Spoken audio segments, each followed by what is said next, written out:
Today, we are diving into the story of Heidi Hoback, better known to her hundreds of thousands of followers as Lil Red Heidi Hood.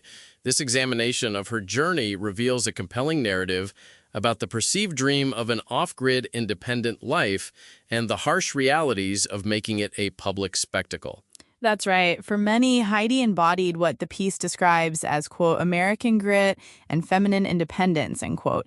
She presented this ultimate dream of escaping city life to build a truly free existence. Viewers watched her in the Virginia snow, holding trophy trout, or constructing things with her own hands. She really projected that image of raw, unfiltered freedom. And she wasn't just another pretty face in a camo hat, was she? The text highlights her ability to bridge the gap between technical outdoor skills like hunting and fishing and the more aesthetic world of lifestyle vlogging. She was a legitimate outdoorswoman who processed her own game and navigated the wilderness. But there's a strong undercurrent in this analysis that suggests a fundamental tension.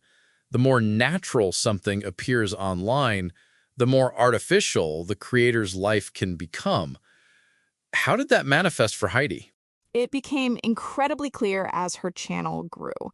The author notes that, quote, the more natural a video looks, the more artificial the life of the creator often becomes, end quote. In a pivotal video titled, quote, The Dark Side of Being a Social Media Influencer, end quote, Heidi revealed the terrifying reality of constant public visibility. It wasn't just the pressure to perform, it became a matter of physical safety. She spoke about stalkers and scammers, experiences where the digital world physically encroached on her privacy. The very fame that allowed her to live in her beloved woods ultimately compromised them as a safe haven. So the woods, her sanctuary, became an extension of her workplace rather than an escape. This sounds like a profound betrayal of the original dream. And the article mentions a series of personal crises that followed. Were these just content opportunities, or do they truly signify a breakdown in her carefully constructed, perfect life? They were absolutely a breakdown. The text details a, quote, series of unfortunate events, end quote, including a terrifying farmhouse fire that nearly destroyed everything she had built. These weren't staged moments. They were genuine traumas she felt compelled to film, edit, and package for her audience. She even confessed in a video titled, quote, Why I Almost Gave Up, end quote, that she considered leaving social media entirely, acknowledging the immense toll it was taking. That's a powerful admission, and it led to a period the piece describes as an unsettling silence, her uploads slowing significantly. What was happening during that time, and what did she eventually reveal? Yes, her devoted wolf pack noticed her absence. Then, in March 2023, she broke the silence with a, quote, life update, end quote, announcing a significant move back to North Carolina. She spoke about the paradox many creators face, missing the connection with her audience, yet desperately needing distance from the constant demands of the platform. The isolation she initially sought in the wilderness had ironically become too heavy to bear alone. Her return content from late 2025 and early 2026 seems to reflect this shift. Titles like, quote, Here's How I'm Finding Peace in the Chaos, end quote, and, quote, Solo Exploring in Canoe Before Snowstorm, end quote, suggest a different tone. Is she still striving for that perfect image, or has her perspective changed? The analysis suggests a definite change. While she's still foraging and cooking in the mountains, the frantic need for perfection appears to have been replaced by a more grounded survivalist outlook. The author frames her story as a reminder that the, quote, perfect life in the woods isn't just about building a cabin. It's about surviving the weight of the eyes watching you build it, end quote. That's a profound statement. It reframes the very idea of a simple, independent life. The article also touches on a very raw confession she made, admitting she wasn't okay. It describes her tragedy as cumulative, not a single event. Can you expand on what this cumulative tragedy entailed? Absolutely. For Heidi, the tragedy wasn't just the fire or any single setback, but the, quote, crushing weight of being Lil Red 24 hours a day, end quote. Even living in the mountains, she and her partner Andy, were trapped in modern societal pressures. This included property ownership complexities, the financial strain of running her business, Lil Red Lures, and the mental exhaustion of trying to disconnect from a constantly connected world. The article really dismantles the myth that simply moving to the country makes your problems vanish. It points out that your anxieties and modern stresses follow you, making the mountains, quote, just a different kind of challenge, end quote. So while projecting a life of slow living, she was actually moving at 1,000 miles an hour, trying to keep a multi-six-figure business afloat. This also brings up the often misunderstood financial realities of an outdoor creator. Many people might see millions of views and assume she's wealthy, but the piece suggests a much different picture. That's true. The article highlights that the reality involves, quote, massive overhead, end quote. The gear she uses, like crossbows and high-end fishing reels, is incredibly expensive. To maintain the channel's quality, she had to reinvest almost everything back into the brand. When she was too depressed to film, the income stopped, creating a terrifying feedback loop. Her depression worsened because bills piled up.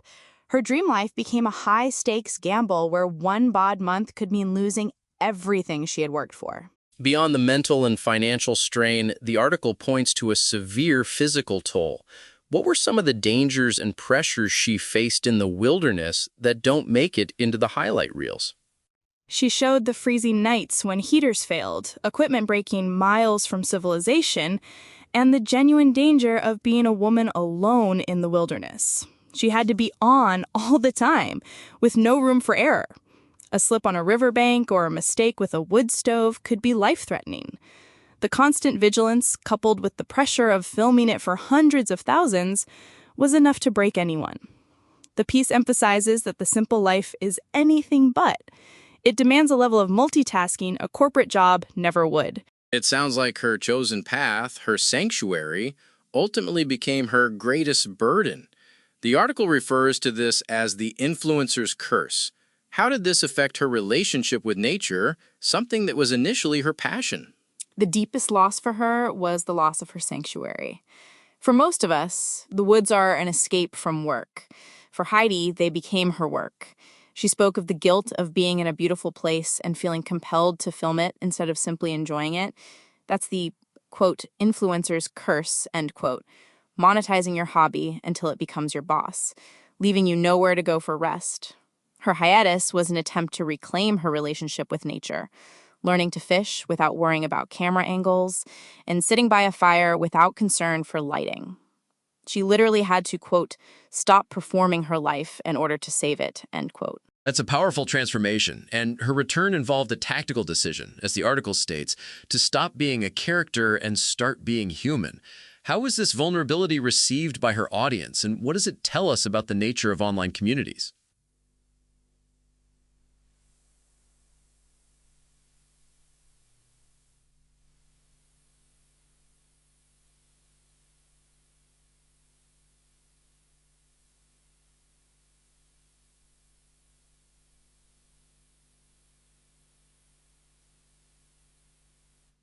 She began showing the failed builds, the bad fishing days, the moments she simply didn't want to be outside.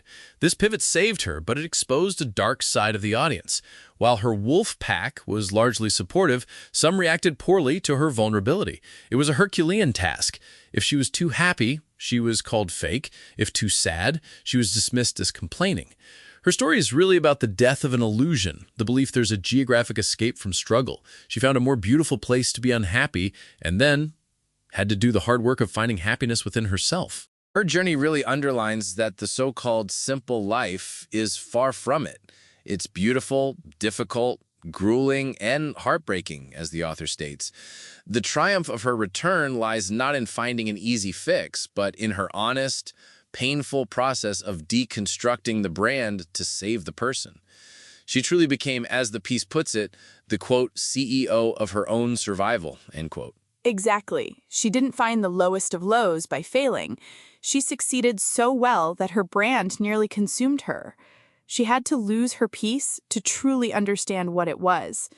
Her story is a testament to facing those unfortunate events head-on and coming out with something more valuable than viral videos, her soul intact. The most beautiful lives are often those that have been broken and mended back together, right in front of our eyes. This conversation certainly provides a different lens through which to view aspirational online content. If you found this discussion thought-provoking, consider sharing this episode with someone you know.